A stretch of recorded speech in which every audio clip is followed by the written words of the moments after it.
When it comes to EVE Online, every player wants to know the most effective tactic available. You want to know the meta. The meta controls everything. It determines what will and will not happen. Knowing the meta will alter your views, make you question your reality.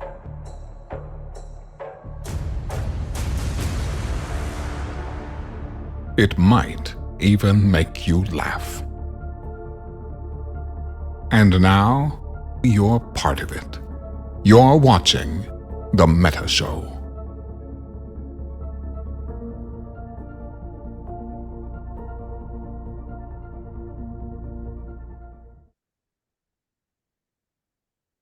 Ladies and gentlemen, welcome to The Meta Show. Today is Saturday, June the 23rd, 2023. And New Eden this week awoke to a sight it has not seen since October 15th of 2018. And that is a perimeter with no high-sec keep star in it. Wow. It's been a little crazy this last couple of weeks, let me tell you. How are you doing, Mark? Welcome. I'm doing well, Brisc. I'm doing well. It's it's so sunny now in perimeter. I can, I can see I can't see the sun now on account of my dark sunglasses, but it's interesting. You think the game can't surprise you, and yet here we are now. And then it does. In a new age, really, if you think about it. Yeah. Now, I would like to extend a Meta Show welcome to our friend Villy. I would say our dear friend, but that's a political term that usually means I hate you. So I guess maybe that might work. But the last getting called time, a friend on the Meta Show is always something that should be received with care. The last time Villy was on the Meta Show, it's on the screen right now, was May of 2020. Man, look how a fireside show. And if you guys recall, back in the day, Villy used to be a prolific Meta Show personality. He was here every week, almost, it seemed like, back when Imperial Legacy was a thing. And then what did you go and do? You go and have to start a war of extermination against us, and then lose it. But now you're back. Well, listen, can't be bro friends forever. Nothing in this life lasts forever, as the tower has shown us so eloquently this week. That is true. Luckily, when I have a tendency to faceplant an alliance or coalition, I do it with style and with pizzazz. And I keep the whole galaxy entertained, and it has once again been shown quite eloquently in this situation here. I have to say, I give you credit. I mean, Test has what now? 60 members maybe active, I think. It's pretty crazy. Yeah. It's pretty crazy. Yeah, I haven't seen that. I think they're doing okay though. They've been on a little bit of a rebound lately, if I remember, but definitely been a different alliance, but that was always going to be expected with changing circumstances, changing leadership.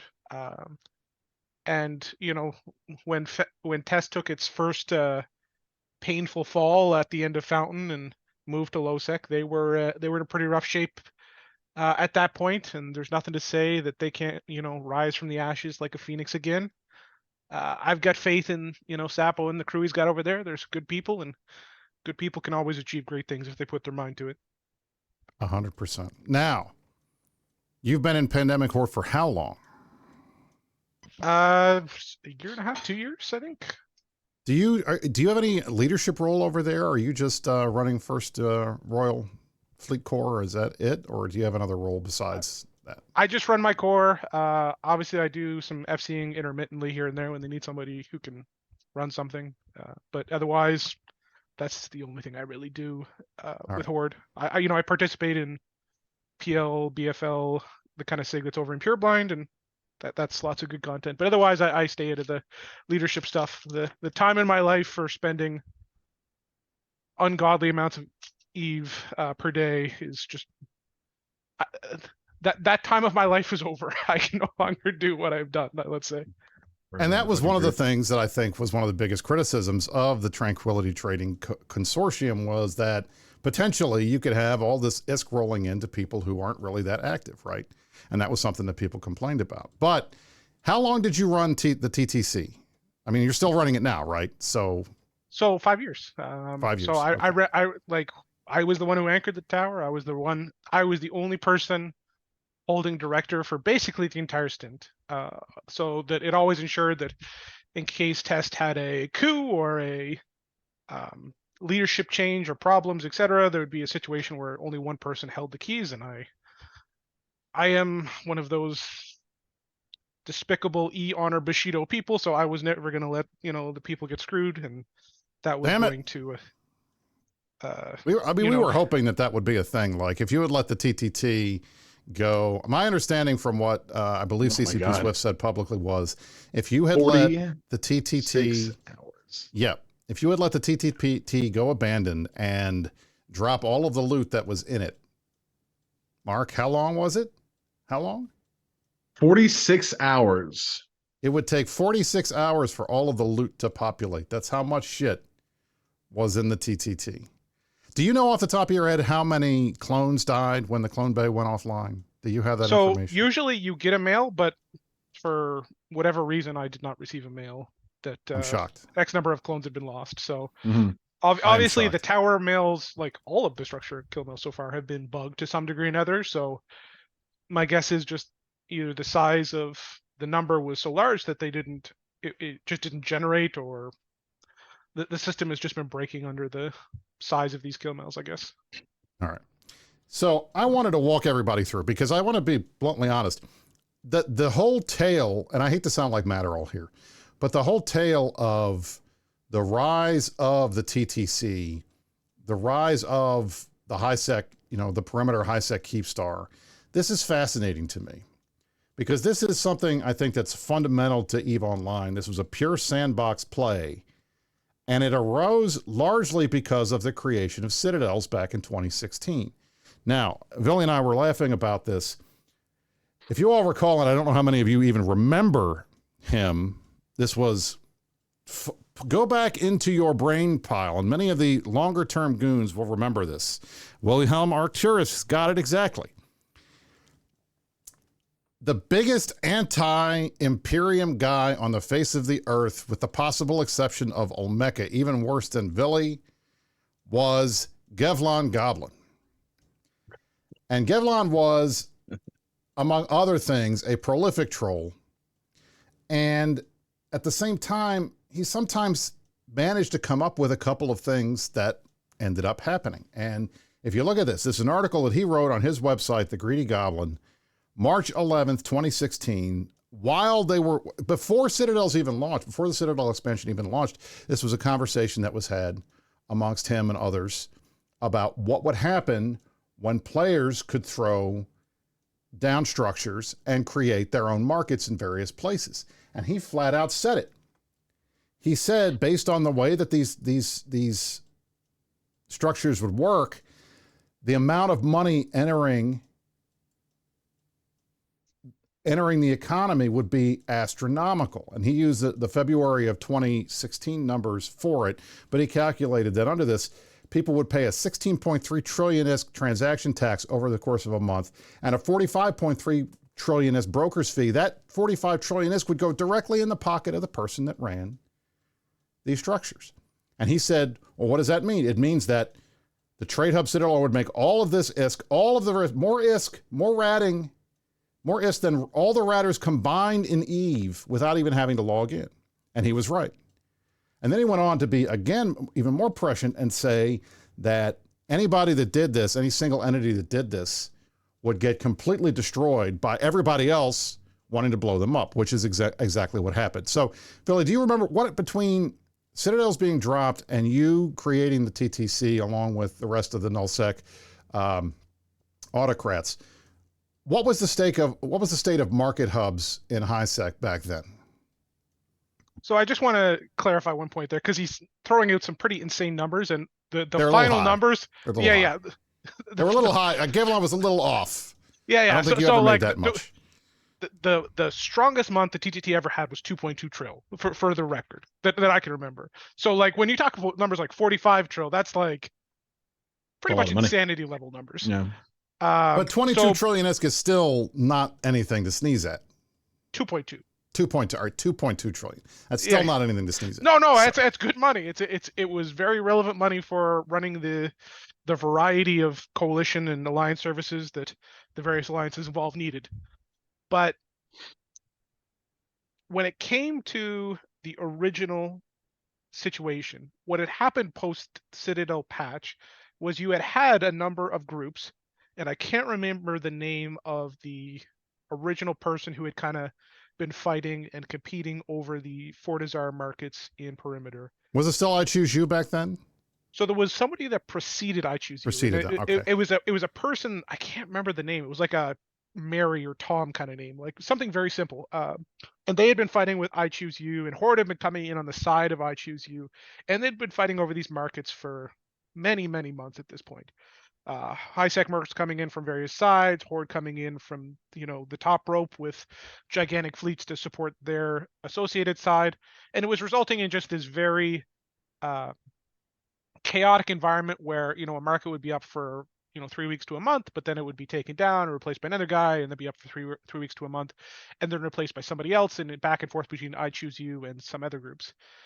And this had went on for, I think, almost a year before Test got involved at the time, because we had been, or ProGod more specifically, had been planning his campaign up north against Pandemic Horde, and he deployed to low-sec near Horde, and he thought it would be a great opportunity to put some pressure on Horde by removing their income from the TTT.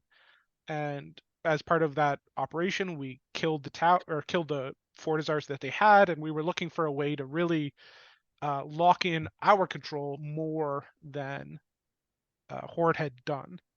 And at this point, it's kind of funny because you had mentioned Matterall earlier, but at the time, Matterall had been forced to unanchor his Oyanin Keepstar, and he had been talking about it on stream. And I think the process of him talking about it, in the span of about an hour, we had bought it from him and ran it over to Perimeter, which is about 5 jumps away or something like that, and anchored it. So it was a very kind of like spur of the moment kind of thing. And it wasn't really originally planned to be what it was. It was just seen as, this is much stronger than a Fortizar. It'll give us a much better opportunity to get fights at the time. So how did this become a thing where suddenly you were taking it away from Horde and the guys that they were messing with because ProGod wanted to go up north and fight them? When did it become this consortium of all the major nullsec powers together? How did that come about? So the early TTD income wasn't anything insane. Like you control literally only the Plex market with the Keepstar at this point. There's limited. I don't even remember if skill injectors were at the game at that point, but like there's very limited like anything else but Plex. So you're only talking about 300 to 400 bill a month kind of income, which is a lot. Don't get me wrong. I said like a strong rental region or something, but it's not something that's like super like everybody's got to be involved. And we're fighting with Horde over this structure a little bit. They come in, they actually kill one of the Tech 2 Tataras we dropped, so that I shouldn't say clever use of mechanics so much as us not knowing the war mechanics well enough to properly defend it. There's some strategies that was back when Horde knew high-sec mechanics, right? Yeah, that was back when Horde knew high-sec. Well, it wasn't Horde so much as I think it might have been like Pirate or somebody else, or I Choose You. I can't remember. There was many points at which the Keepstar was reinforced, and back and forth and back and forth. And eventually I kind of came to the conclusion, and like Imperium had come up at several points to assist in the big timers against NC and Pandemic Horde and such. And we were just like slugging it out in Feroxes and Maelstroms and all kinds of shit, just trying to find the most efficient way to lose ships in high-sec. And these were some pretty raucous fights. You're talking about just sitting in tie-dye for 5 hours, losing 1,000 Feroxes per side kind of thing. And it was one of those things where it was a Zerg rush. Everybody was just instantly reshipping, grabbing another Ferox and going back and fighting again. Exactly. Not the most, right? You had production facilities all over the place, like neutral production facilities all over the place. Everybody's got minerals. Everybody's got BPCs for Feroxes. They're not hard to make. They cost 60 mil, but they do so much. Like we tried Maelstroms at one point and they just got zerged by Feroxes. Somebody else tried Dominix's, they got zerged by Feroxes. It just became a Ferox versus Ferox war, because when you're going to lose 1,000 ships, it's better if those ships cost 60 mil versus like 200 or 250, even if those 250 mil ships give you some advantage. Like, you just can't compete with the insane level of economic value the Ferox had at the time. And it's important to remember, this is the Ferox that was not nerfed that we see now, right? The pre-nerf Feroxes from back in the day. Actually, I think it's like 3 different nerfs. But yeah, that's true. I wouldn't be surprised. All right. So first of all, congratulations to my fellow goons who were able to win our first feeder match this morning for the Alliance Tournament. If you guys are watching the Alliance Tournament and watching the show, thank you. If you're not watching this show and you're only watching the Alliance Tournament, you're not hearing me talk right now. Fuck you. And if you're watching the Alliance Tournament and you're watching the show, you're great. So thank you. Keep doing that. But real gamer. It's coming up next. Dark Shines and our boys over at Init are coming up next. Let's hope that they can pull off their fight. Their match is actually going on right now. Is it happening It right is now? actually right now. How is it going? It's a very even match, actually. They're All 25 to 23 points. You have dual EOS, but Dark Shines is down in the Nighthawk. This is really hard to interpret, actually. I think Initiative's in a position to win, though. I think this is an initiative win. If I had to Let's look hope at they it. pull it off. That would be very good. Let me pull this up and we can talk while we're watching this together. I think at the end of the day, the bottom line for all of us is we love the Alliance Tournament. We're happy that it's back. And I'm hoping that we will get some very fun, good matches here. So here's Init and Sugar while we're talking. So it is October of 2018. The HiSec Keepstar is dropped. How long did it take from when you dropped it for it to start making the kinds of money that it was making a couple years later? Did it take a while to ramp up? It took a significant period of time. I think almost 6 to 8 months post kind of agreement signed, where everybody all of a sudden starts to feel secure about trade passing through the tower. One of the kind of things I've talked about when I talk about the TGD many times is that the tower itself was not just Plex, as many people kind of surmised. Like, it represented, at least Plex and those service related things were absolutely half or more of the tower's kind of income, but a lot of like very high value simple items were traded there. Like the large scale injector market, for example, became very saturated. It was a lot of the CCP stuff, right? It was skins and extractors and injectors and Plex. Anything you could activate remotely, we absorbed giant parts of the market. Anything, but also we absorbed large parts of the mineral market and the component market and moon material market at different points as well. Just because generally people would refine those products at the refinery and then they would just warp back to the Keepstar. So it made it a very easy back and forth instead of taking that freighter through the gate into JITA, taking it to JITA, etc. So we absorbed various levels of the market in a variety of categories over the time. And so bit by bit, it would ramp up and ramp up and ramp up and ramp up for the better part of, I would say, almost 2 years, to the point where shortly before the war itself kicked off, the TTT was probably in the range of, I don't want to say 1.5 to 1.7 trill, somewhere in that zone was kind of the average monthly income. And that had taken a significant period. And as I said, I think that the top month we ever had was 2.2, and I can't remember what caused it that month. I think it was some CCP sale or something like that. But entirely likely. Yeah. Entirely likely. So to talk about this so the TTC in general, the whole concept was put a structure up in perimeter that was more difficult to assail than a Fortizar and get some good content out of it. And then it morphed into this thing that became the replacement of passive income for a lot of the large nullsec alliances. And so who joined in what orders? It started out as a test thing, and then who was next? Who did you guys bring in at that point? The original agreement was Test, Horde, and Goons. That was the three. When we signed the treaty, those were the three people signing. We made a nice little fake lawyer document to be like, I sign here, like those kind of things. And as we kind of proceeded through it, there was no real other signatories added over time. We would just add various protection contracts, as we like to call them, with a variety of alliances through EVE, which included alliances like Volta, Rocket Crew, obviously Pirate, and Black Flag. I'm trying to think of all the ones. There's so many of them now that I think about it. So essentially the way that I always explained it to people was anybody who was big enough to potentially disrupt operations was cut into it. to some degree, or we would identify who the most relevant party in a large group would be, and we would cut them in so that they couldn't bring in, like, so for example, like if you bring in Rocket Crew, then you've basically um, remove the entire kind of Providence area of alliances, because they're not going to go without their main kind of combat force. And much the same, Volta at the time was running a variety of other groups, so we cut them out, or cut them in, so they removes them and their allies.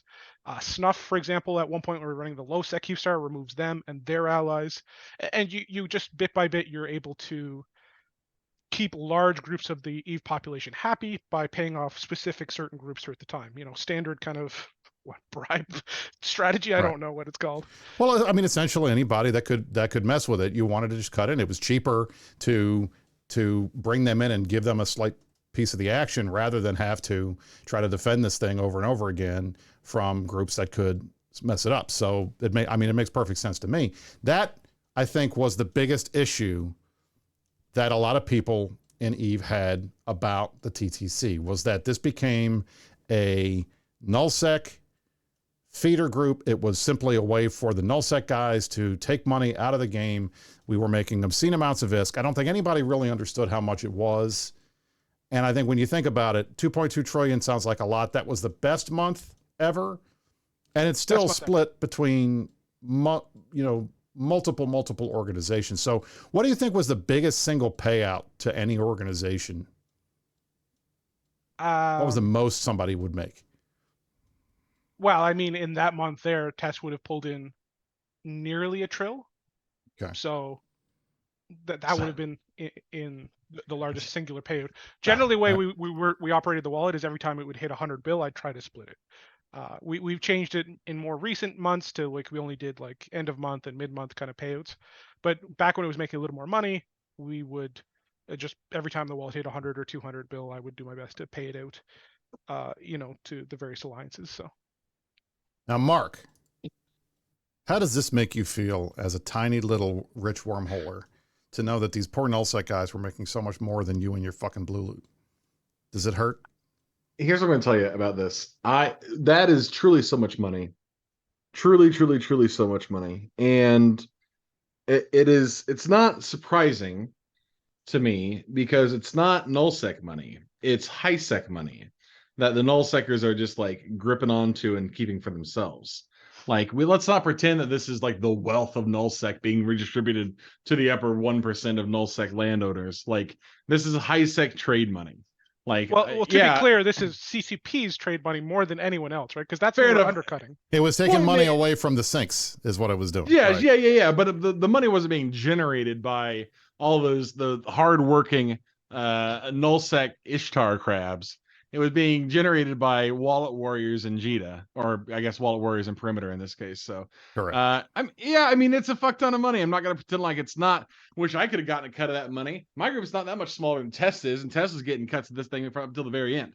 So, now, Billy, I could take 100 billion ISK right now. Like I could do something with that. That pays my SRP for a year, baby. Most people could. I could. I need to put a market down, man. Now, Billy, some people in the chat are challenging your claim that the biggest month was 2.2 trillion ISK. Okay. I don't know what. Fucking funny. I don't know what to say. Like, I'm not tracking a month we ever made more than 2.2 trillion.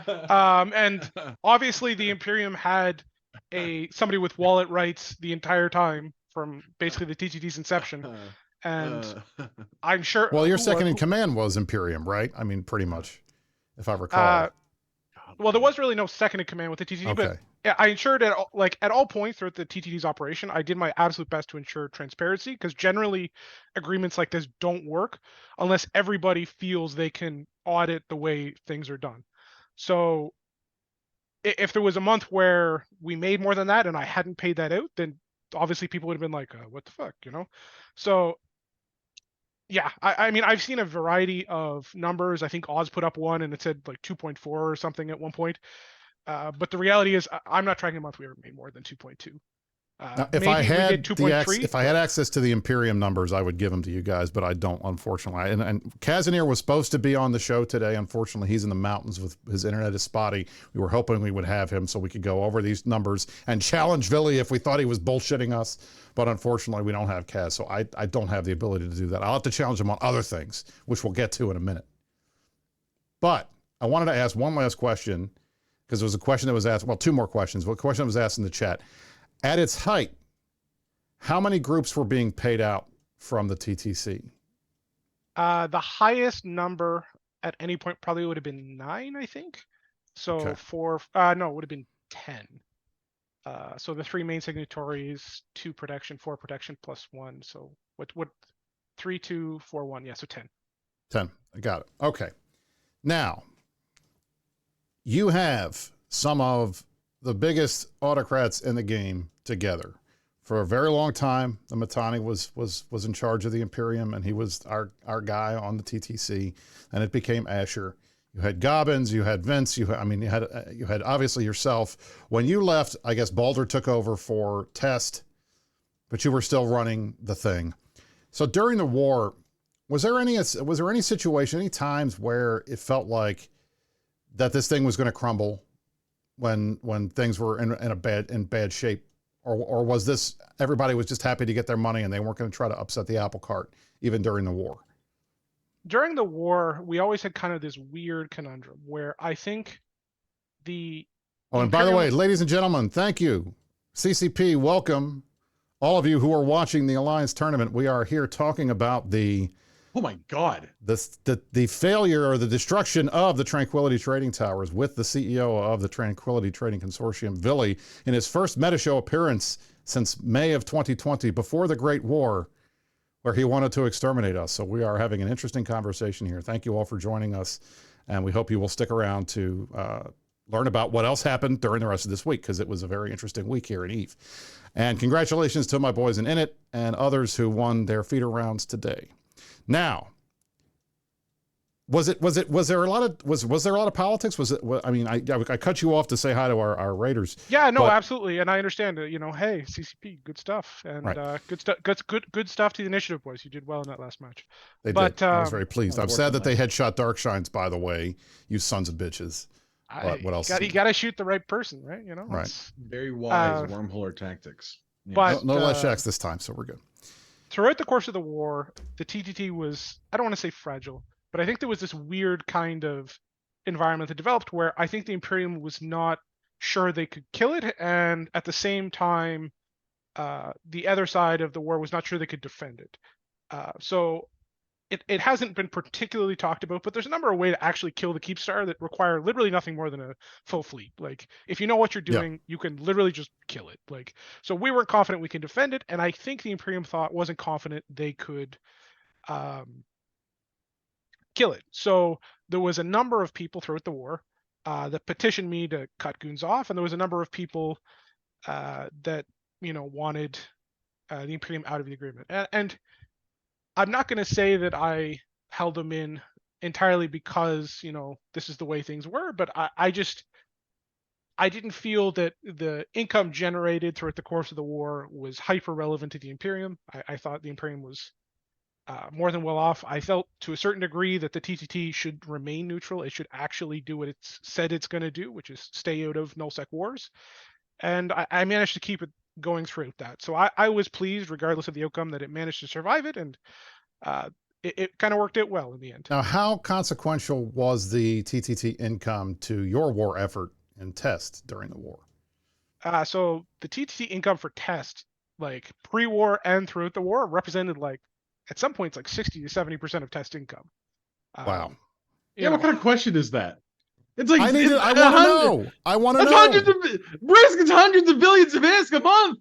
But it's not actually that consequential in the scale of some. But this is the whole thing. If listen, for the Imperium, it was only their fourth. It wasn't huge for us, and it wasn't huge for Horde, but it was huge for them, and it kept them going. Where were goons getting all this money when they lived in a single system in Delve? I love you, Shines. Well, at that point, they were getting them. At that point, we weren't getting anything. That's correct. They had industry tax, they had market tax, they had. We still had market moon mining tax. Goons had Delve pre-war was Yeah, the best established industrial region in the game, without a shadow of a doubt, to the factor of 3, right? Let's be clear. And the amount of money that Delve was generating at that point was still in the trillions of ISK.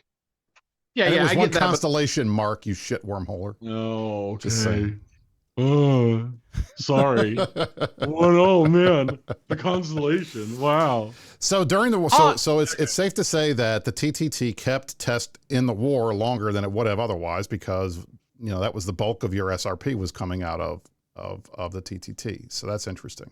Absolutely, we were living paycheck to paycheck throughout the war, just trying to fund Keep Stars, fund SRP, fund a variety of war things, bonds. Right? Yes, well, right. That's how we paid them back, but exactly. certainly it was an important income source for Test. So I want to fast forward.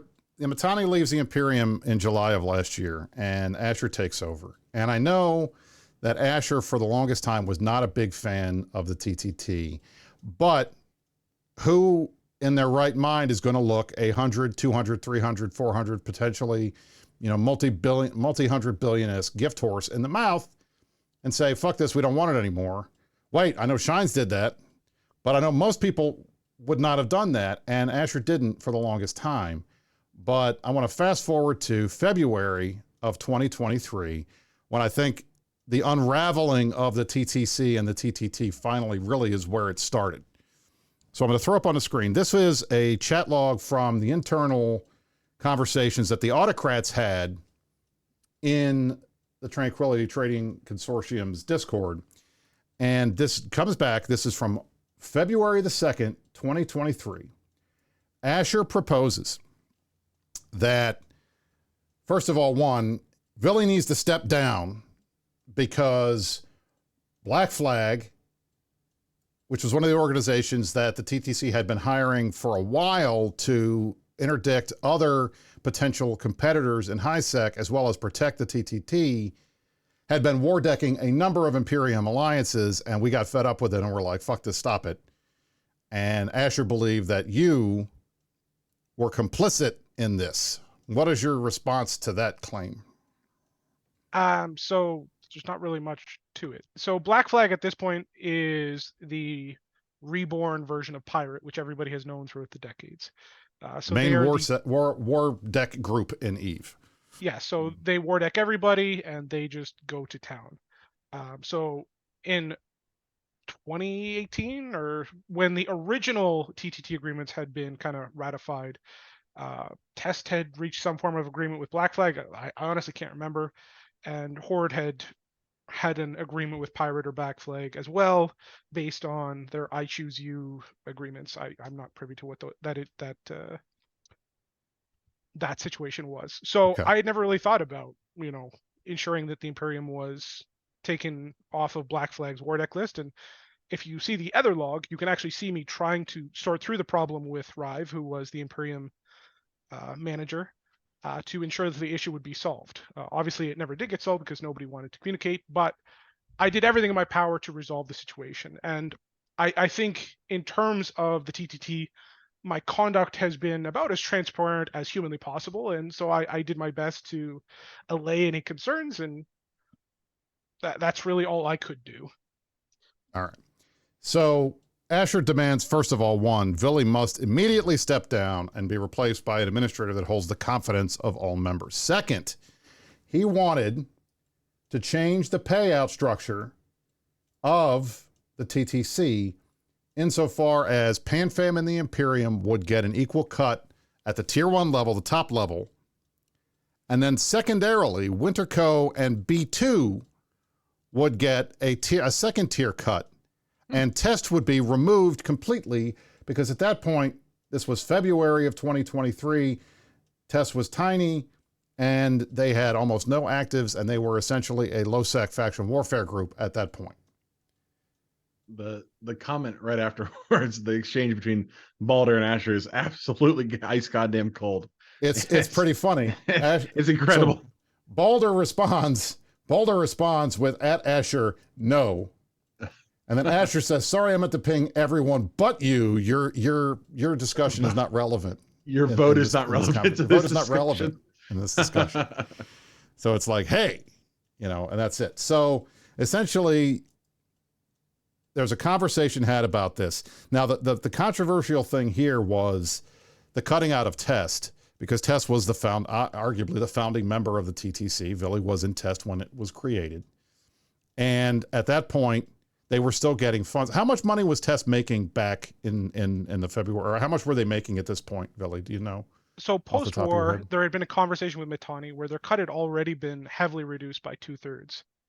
So this was a kind of further cementing of the removal of Test from that point. I believe, I know Test shares at that point was 17% of the cut. So they were taking 17% at this time. All right. And so rolling down here, I have to say this was funny.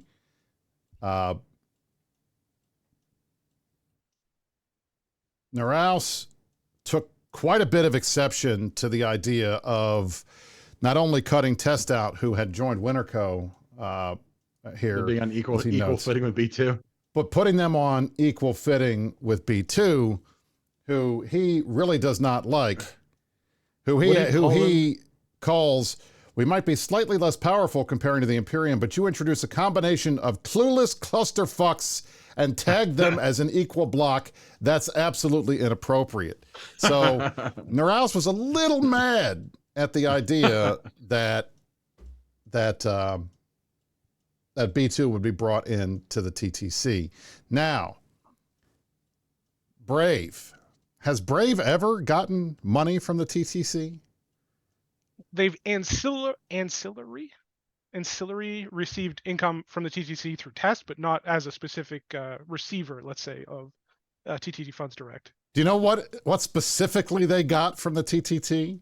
At one point, an entire cap fleet, so hundreds of caps. No. Come on, say it. You know what I want you to say. Staging system. Oh, they received 12 bill a month for their intel or something, or no. The V word. They received. Value. Okay. Yeah, I forgot. I don't know all your old war memes. This is your quote. You fucking said it. You got to say it. Yeah, but it was said in a different context. Anyway, come on. Value. Brave received value from the TTT, but it never actually received any cash. So if Asher had gotten his way, they would have, for the first time, been brought in and treated like a full-fledged member of the organization and gotten a tier. What would a tier 2 cut have been? Do you recall? The tier 2 cuts were 17% at that time. All right, so that was 17%. So they would have gotten essentially Test cut if they had been added in. But if Test had been removed and B2 had taken their share, they would have got 17%. It's interesting to talk about that, though, because before this Asher conversation, I had brought up this topic with some of the other leaders, and we had an open and honest conversation about who in B2 to take over. And at the time, the thought had been it would be better to give that income to Volta and have them divide it through their coalition versus Brave, just because of some of Brave's tendencies towards poor financial management, I guess. Brave is poor financial management. Got it. Oh, Jinx now. Yeah, where's Jinx? He's got to come. I haven't particularly interacted with Jinx, so maybe they would be much better. But the discussion had centered more on putting it toward Volta, who had actually been paid by the TTT historically. So essentially, what happens with Asher's proposal? It gets ignored. No, so quite the opposite. Everybody responds. Everybody puts some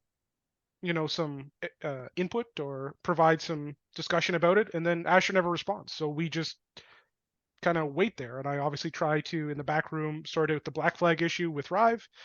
But everybody just kind of goes, yeah, we're like, obviously Norris voiced his concern about removing Test and bringing it in. But for the most part, everybody was, I don't want to say 100% okay with it, but there was absolutely room to have a discussion and make a new agreement if there had wanted to be one. That's why I put the logs out there.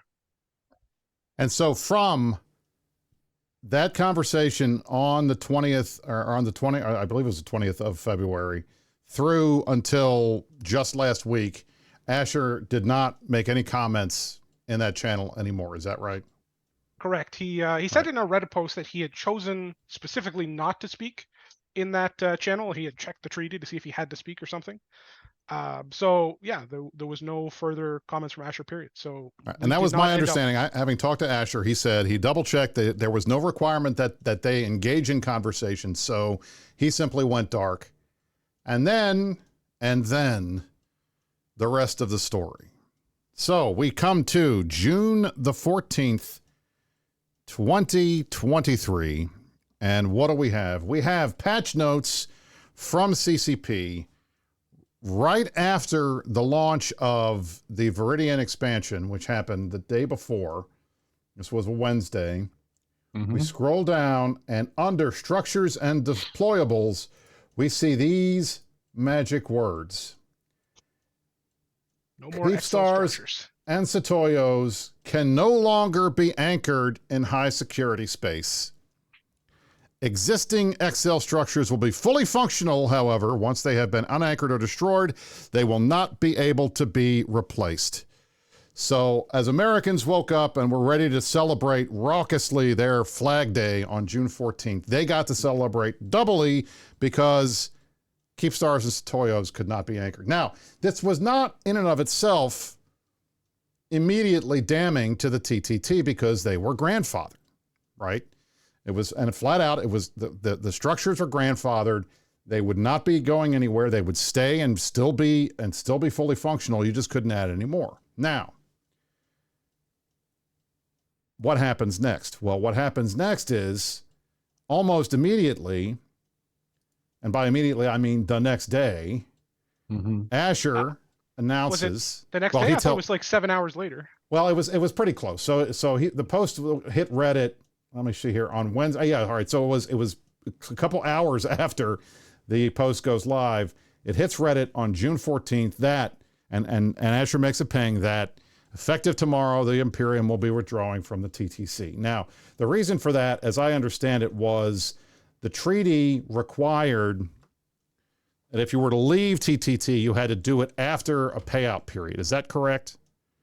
Not that I'm tracking, no. Okay. And this was before a payout period, not after one. So.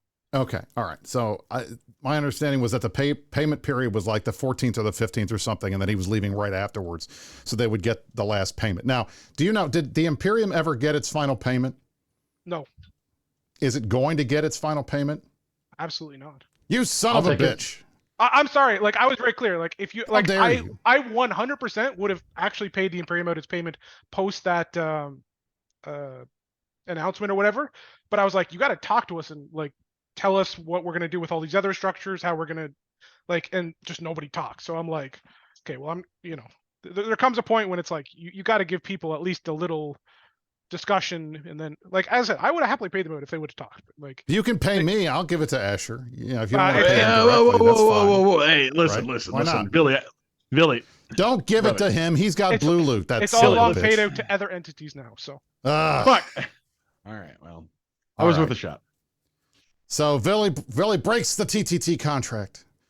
Yeah, that's definitely how it ends. That's the spin. That's the spin. So Asher announces on, like, literally within hours of the announcement from CCP that the Imperium is going to be withdrawing from the TTC. Now, Billy, it's my understanding that you seem to think that potentially Asher got a heads up from someone about. Well, I thought Casimir had gotten a heads up. So okay. I'll give the timeline and my thoughts. So before this announcement, CCP had announced that they were changing the production tax methodology. So the TTT, like, ownership group, whatever you want to call it, had for a long period of time been holding on to a big pile of money and like was ready to drop down a couple new studios if the industry tax was ever changed, so that you could actually, in theory, make money on it.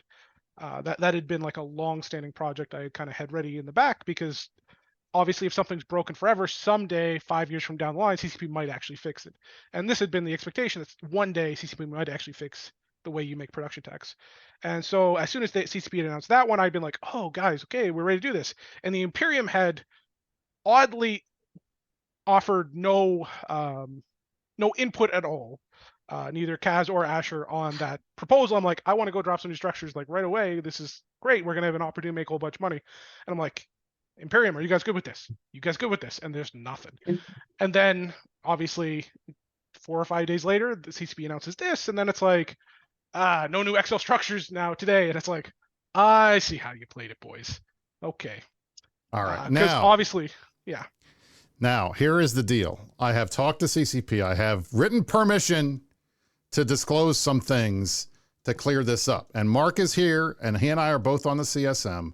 The only way Kaz would have learned about this would have been obviously from the CSM stuff. So the earliest that there, I mean, we had conversations over the last multiple CSMs, and you were there for some of them, about getting rid of the concept of the TTC, meaning there should be no keep stars allowed in HiSec, because everybody spent all their time focusing on the keep star aspect of it. And I always told them and said that keep star is not the thing.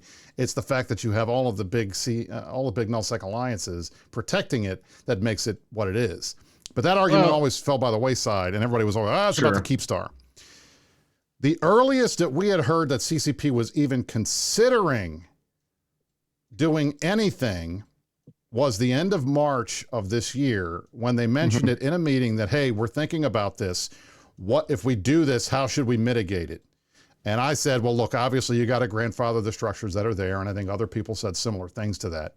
But the earliest that we even heard that they were talking, we had no idea. There was no confirmation that this was actually going to make it in until the week that it happened. And yeah, it was like 3 or 4 days before. Yeah, it was, I think we might have got it so on the exact time 11th. I was asking for feedback on it then? When you were asking for feedback, I believe we found out after you had asked for feedback. So if Kaz and those guys did not talk, it seems to me that that was 99.99999% the result of the Imperium not wanting to engage anymore, because our ideas about getting rid of Tess and all those guys had been rejected, and it had nothing to do with the fact that these structures were going to go away. Because even if they weren't, it didn't matter. I mean, why not? You would want to drop, I would think, if you know that none of these else are going to be able to be dropped in a short time. You want to drop them all so you can make money off of it. So it doesn't seem to me like it would make a lot of sense if he had heads up information not to say, hey guys, yeah, you should drop these right away. Well, I mean, I think you're looking at it. I think it's even not that deep. Like, and I again, listen, here's what I'll say. If they didn't have the information in clear, I'm fine to retract the statement. I will apologize to Kaz. I will apologize to Asher. But to be clear, I don't think the statements I made were particularly not the logic follows very easily, let's say. Assuming the timeline you have is the same as what I had. Anytime there's a major change and there's anything that happens around that change, there's always going to be accusations that the CSM knew what CCP was going to do ahead of time, and they had inside information. They started moving stuff. I remember I was accused of cornering the Saber market before big changes years ago, which obviously wasn't true, because I don't do any market trading at all. And you're right? And like I always remember, like, as I was accused of this numerous times, and I always remember, especially the Ignoitan Keepstar. So I don't know. I was challenged with this situation where I was a CSM, where I knew that Ignoitan was going to have the possibility of going to becoming Trig Space Pochvin, and the Keepstar was still alive at that point. I was like, oh, we could save this Keepstar and have it go into Pochvin, and that is instantly going to become the capital of Pochvin, right? Because you'll be the only one with a Keepstar. You'll have a super cap fleet in there, all this stuff. But I'm like, I can't make that decision because I theoretically don't know, right? Like, so, you had to keep it out of Pochvin because I had to do what I would do if I hadn't known, right? So it's a very difficult conundrum to be in sometimes, and you've got to choose the correct and ethical play. And obviously, as I said, I'm fine to retract it if the CCP information backs what you said, and that doesn't particularly. I mean, if I have to have Swift come out and flat out say it, I can. But the bottom line is, it's fine. I'm happy to be wrong. The timing does not line up. We did not have enough expressed heads up on it that it was actually happening for anybody to make any tactical decisions, I don't think. And frankly, one of the reasons why the CC was taken offline, at least as far as I can tell, was to make sure the stuff didn't didn't leak. And even then, they even messed it up when they were trying to stop the leaks from Viridian. And as we talked about on the show 2 weeks ago, about how it ended up on Thunderdome instead. But at least something like that was a big deal. And I think CCP kept that very close hold, even from the CSM, to the extent, and I will say this, there was at least one nullsec CSM member that did not realize that this was even a thing until the day that it was announced, because he had missed the meeting. So at the end of the day, I'm telling you this right now, I think there's about a 0% chance that anybody had a heads up that this was coming really before it did, that would have been able to take any actionable impact on it. I don't think there was any real foul play on either side here. Like, I think straight up, imagine you're Casimir for a second, and then we did not know in March. We knew that they were talking about it. We did not know until because the weekend it happened that it was 100% happening. We did not know in March. The CSM have talked internally about it for ages, like about what the best plan forward is, and like Brisc wanted to die on the hill of like, it's not the keep star is fine. It's the principle of the thing. It's not. That's what I said. And because it's not. It was never, the keep star was never the thing. The whole idea, because there was we'll go over this when we get to the point about it blowing up, which is coming up soon. There was this whole argument, you're never going to be able to kill a keep star in high sec because people are just going to zerg stuff and it's going to be a die fest and it's going to be awful and it's going to be this and it's going to be that. It's going to be completely unkillable.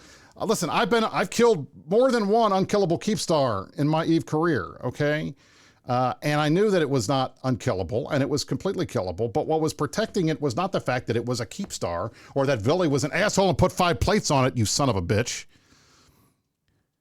But because what do you want me to say? That's the standard. I know. I'm just saying. You made 7 hours for that damn armor rep. The point is not 7. It was like 5. It was a long time. That's a long time.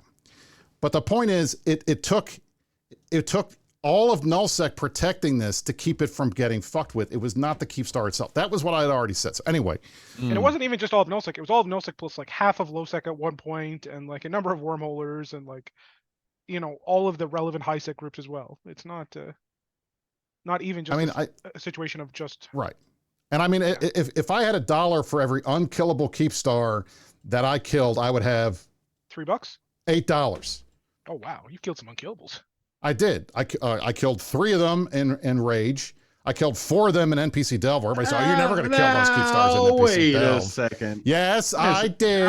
Now and then I killed the TTT. I have $8 worth of unkillable keep stars on my kill mail, on my frickin' Z kill. Yes, it's true. Anyway, I guess X47 that would probably count too, but I wasn't. I was in those fights, so maybe I have $11. So Rage was definitely considered an unkillable one for a long time. And there were 3 It was not considered unkillable. Yes, what do you fucking talk about? The name of the thing was Unassailable Wealth. Yeah, Unassailable. It's a meme. That's what they called it. Yeah, well, okay. Anyway. Okay. Just say it over and over again until your memes become reality, right? Correct. So essentially, what ends up happening, so to make a long story short, and this has been a long story, Asher pulls out of the TTC, and then instantly everybody starts thinking, oh shit, now it's going to die. Oh shit, now it's going to die.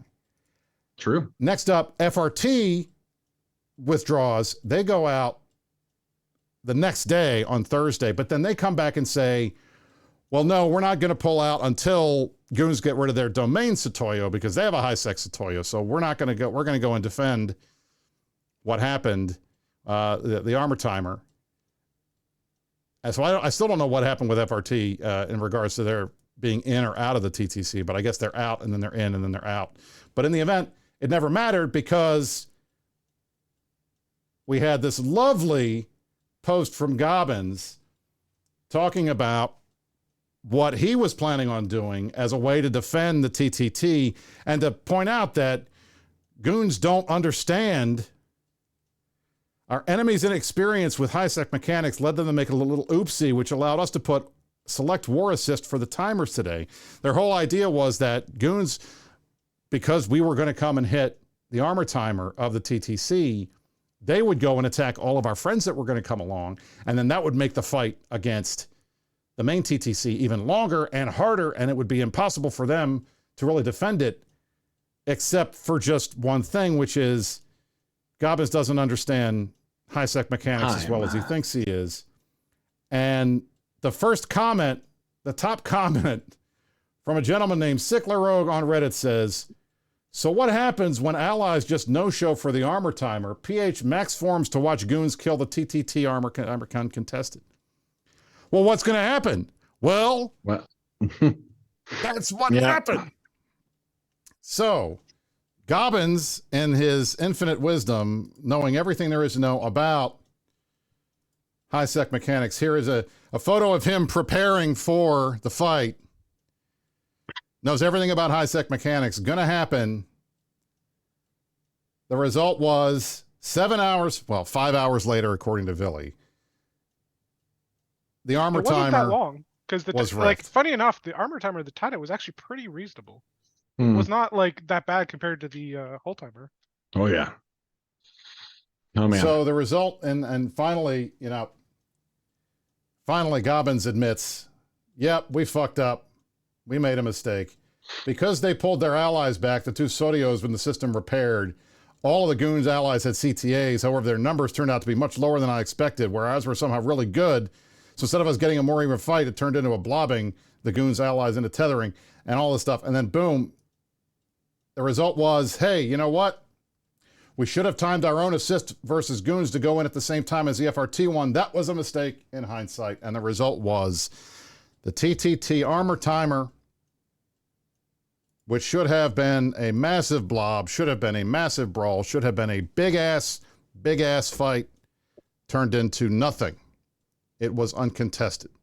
So the initiative refs the TTT on Wednesday night, uncontested. The armor timer comes around. It is refed on Sunday, uncontested. And that set us up for the final timer. Yeah. Which happened 2 days ago. Thursday night, U.S. time zone. And here is the video. There's a 4-minute video. We'll talk over it, but this is a video that was taken by Hollow Misses, put on YouTube. This is sped up 4,500% because we were in sub 10% tie-dye this entire time. And what was the result? This timer, the hull timer on the unkillable, never can be disrupted, never can be destroyed, impossible to kill because it's high-sec and there's, how do you kill a Keepstar without supers and a Sino-jammer? Sorry, Villy, that was a cheap shot, I know. How do you kill, I mean, it was the whole, you guys could never kill a Keepstar without having a Sino-jammer and stuff. Oh, we killed So, someone with a Sino-jammer, but yeah. And then you also didn't without a Sino-jammer. Just saying. Oh my God. Just saying. To be fair, To be fair, and move on. We failed in pretty spectacular fashion. Yes, you did. Yes, you did. M2 was a thing. So everybody said this thing couldn't be killed. And not only was it killed, it was refed twice and killed in uncontested fights in high-sec. And the TTT is now dead. Now, what happens next? I don't know. What do you think's going to happen next, Philly? I mean, you're in charge. Tell me what you think is going to happen next. So let's be clear. I was in charge of the TTT, and I'm technically still in charge of that corporation. But the assets of that corporation are at this point just a couple remaining Sotios. And for a long time, I've been looking forward to an opportunity to retire, let's say, from that position. And this will definitely give me that opportunity. Although I will still have to ensure that the structures are appropriately either destroyed, unanchored, or taken care of so that everyone's assets will be safe. But it's important to remember, TTT isn't the only player in high-sec. There is a lot of I Choose You Citadels in high-sec. There are Sotios everywhere. So my expectation is that the Imperium and Initiative will be fighting a interesting war in high-sec for the better part of probably the next month to go through I Choose You's like 15 Sotios. Like he's got a lot of them. There's like one in every region if I remember. So there'll be a fight over that. Obviously there's still 3 Sotios remaining for the TTT, and those will all probably die if I had to take a wild guess. And then that'll be it, and we'll move back into an environment where everybody and their mother has a trading Fortizar or Asbel in perimeter, and there'll be intermittent fights between the various entities controlling them. After a time, somebody will reach a consensus about the best way to do this. A new consortium of medium-sized alliances, perhaps backed by one or two large ones, will form, and they will begin making money again. The cycle will repeat, except they won't make nearly as much money as they did with me.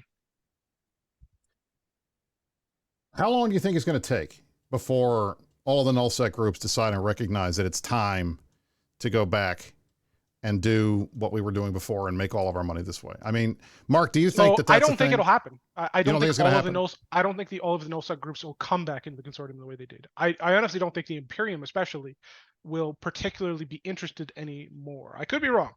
But if I had to take a wild guess, it'll be everyone but the Imperium maybe doing it again, and the Imperium will just get tired of running ops into high sec to kill Asbels and Fortizars every day. It's not particularly engaging gameplay, and the money we're talking about in a post TTT world is somewhere in the range of like 300 to 400 bill total, if that. So we're definitely in a zone where the amount of money that we're talking about is at least 2 magnitudes less, and it's going to be much trickier to hold with a lot of small structures, which means significantly more work.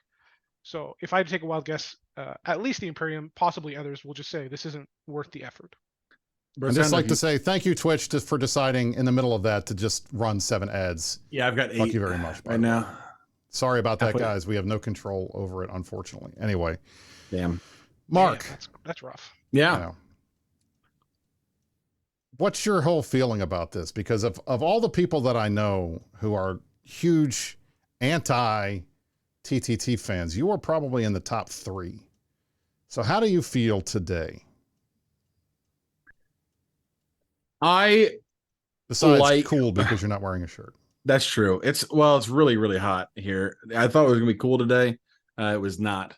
And I wear this fucking bathrobe all the time because it's it's a good meme now, but this thing's heavy. I mean, it's fucking thick. Anyway.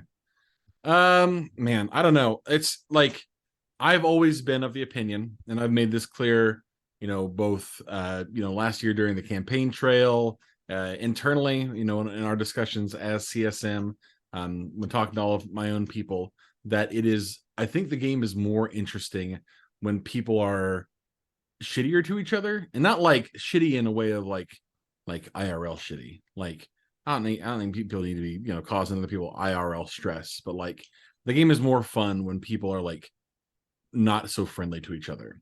And one of the things I didn't say earlier on, but I wanted to, was that this idea that at one point Test and PanFam and Winterco and everybody came together for this war of extermination. It's probably going to be kind of a hot take, but like that kind of shit is pretty cool. Like the fact that the game supports that kind of thing is pretty cool. Now, I don't really care how those kind of things turn out.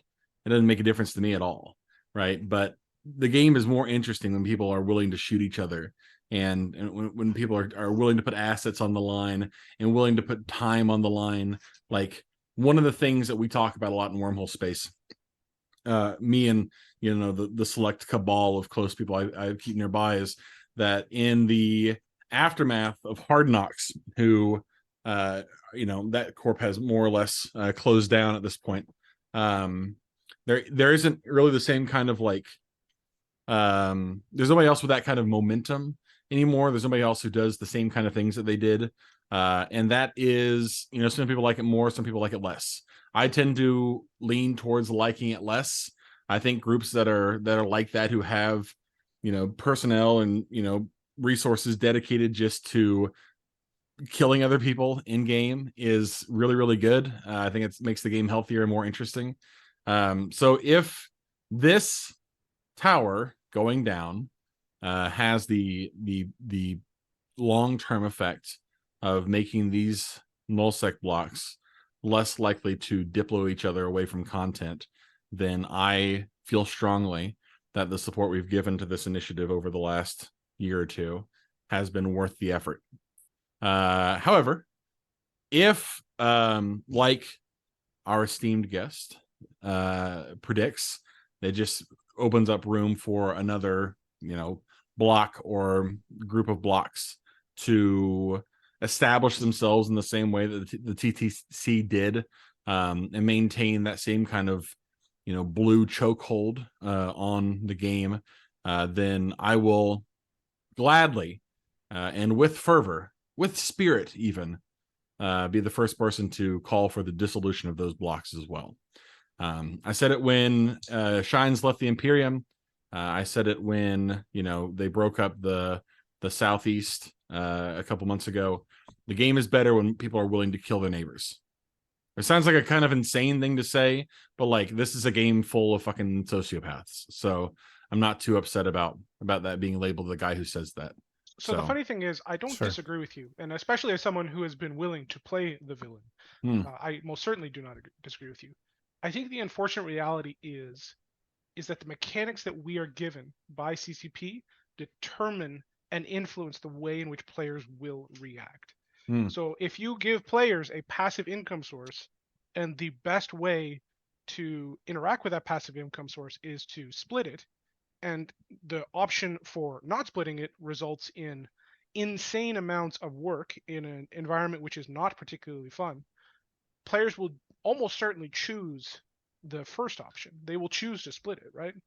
So if CCP wants a different outcome, if you want a different outcome, then we need to get CCP to make changes to the way that these things work fundamentally.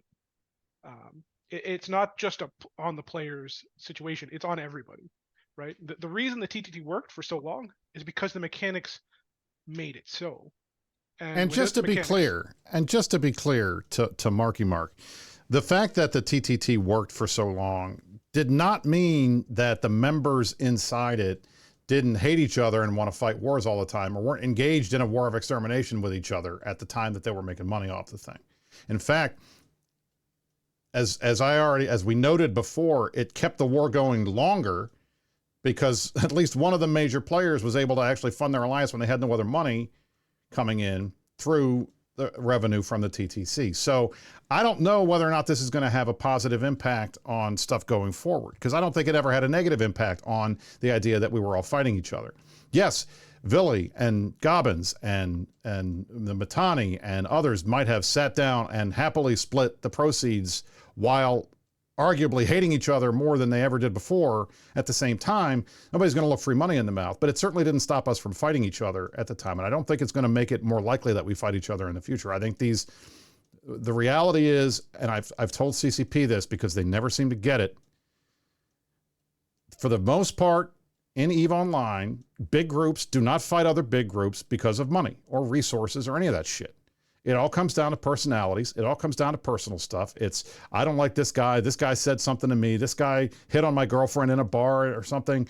This guy did something else to me. I don't like it, so we're going to go fight him. I mean, that is what has been the prime mover for most of the major nullsec wars over the years, and had nothing to do with resources or money. But taking away the passive income that a lot of these big groups relied on after the loss of passive income when Moons changed, I don't know if that's going to be a net benefit. We'll find out in the future. We'll see. But it also comes down to not everybody needs to not blow each other up all the time. And as much as we can all say, yes, we agree, it's great, bad to blow all your neighbors.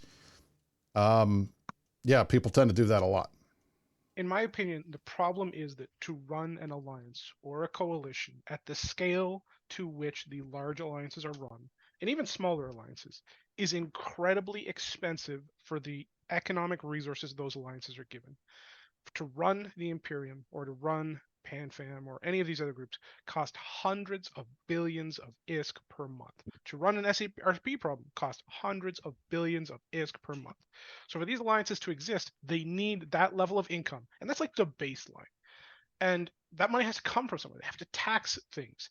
And the more you tax, the more you need to pay, the more you need to do these industrial other activities that aren't out PvP, aren't out having fun, to make that work.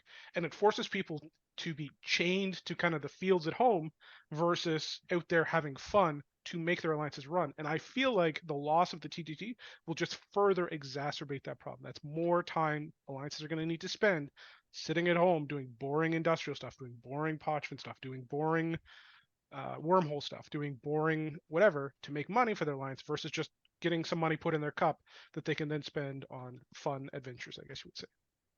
I mean, I guess for better or worse, my answer would be to that, because it's a fair point, is that if you need something like the tower to generate the income to support mega blocks, then maybe don't have mega blocks. But you need that to support small alliances. Is what I was trying to... Shines in the chat says, you can do it, but it requires you not being a coward. Love you, Shines. It requires you to not be a coward. I don't really know what the implication of that is. So the reality is, what Shine says is, yeah, you can do it. Yeah, absolutely. It just means you have to work that much harder. And the majority of alliance leaders in EVE are already working so hard, doing so many things, spending so many hours behind their computer, trying to keep their alliances run. It's just that much more work they have to put in trying to financially run those alliances, because things like Sino jammers and jump bridges and fuel blocks and all these other things are not some minor concern at certain levels, and they need to be paid for, unfortunately. Right. Now, the final denouement of this entire situation, and I have to say, this is one of my absolute favorite parts of the ending of this story. And then we'll get out of here because we're way over. And I know next week we're celebrating my son's birthday, and I believe it's also another feeder round of the Alliance tournament. So unless Mark wants to run the show himself, we're going to take the next week off as well.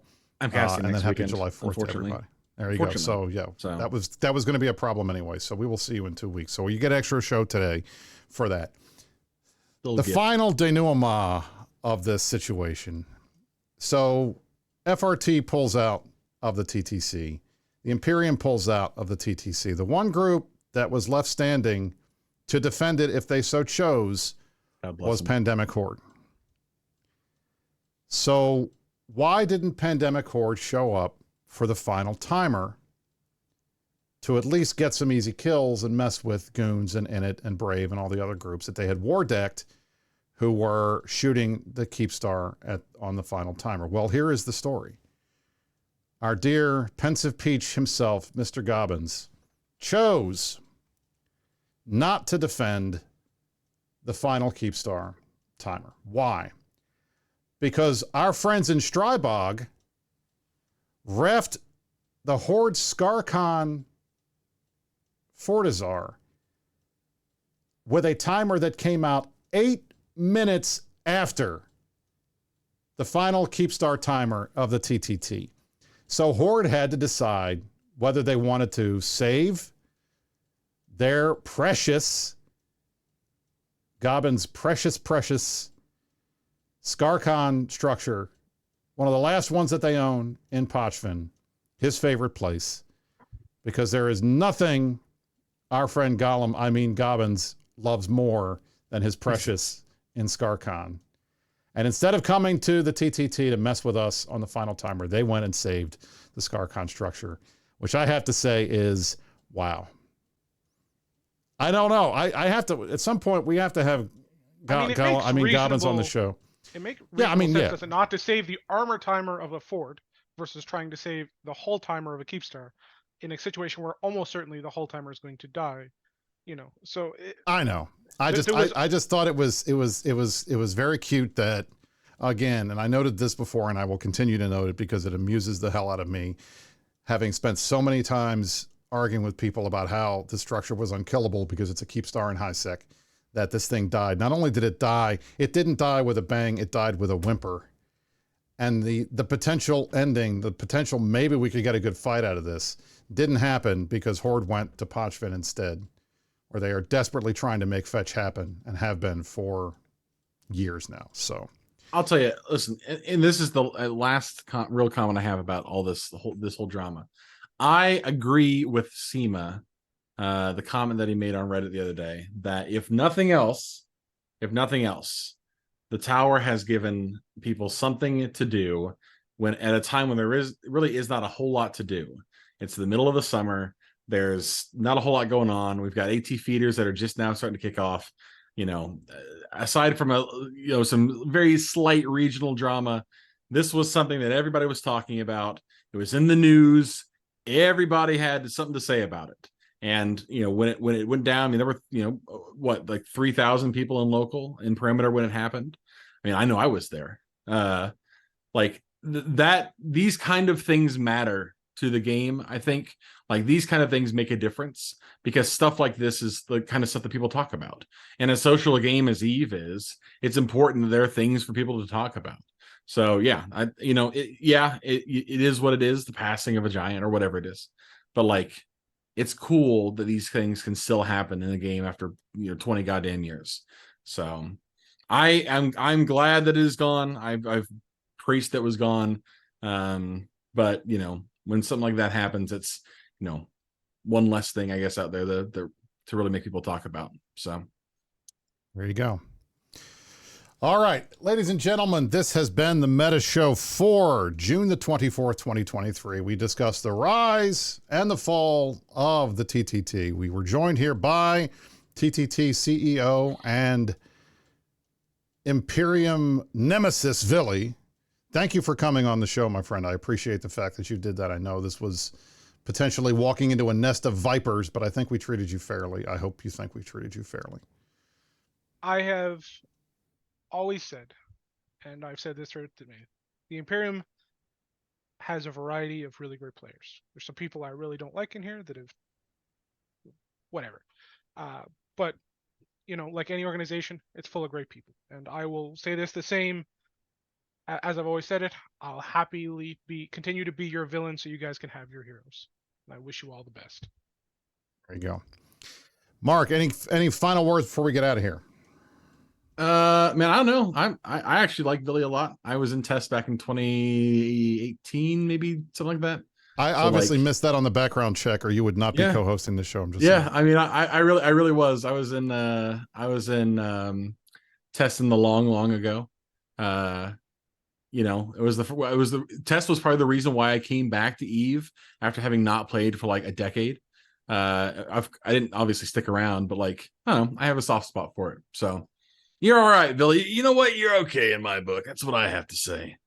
You're all right. Fair enough. All right. Ladies and gentlemen, again, this has been the Meta Show for June the 24th, yes, 2023. I'm Brisc Rubal, joined alongside Mark Resurrectus and Villy. Thank you all for watching. Programming note next week, as I noted, July 1st, I will be at a ball game. My son turns 13. I will have a teenager in the house on Monday, July 3rd. So we're going to be celebrating his birthday on that Saturday. So we will not be here, and then we'll be celebrating America's birthday on this Tuesday, the July 4th. We will see you guys the week after. July 8th will be the next Meta Show. Thank you all for watching, and you stay classy, New Eden.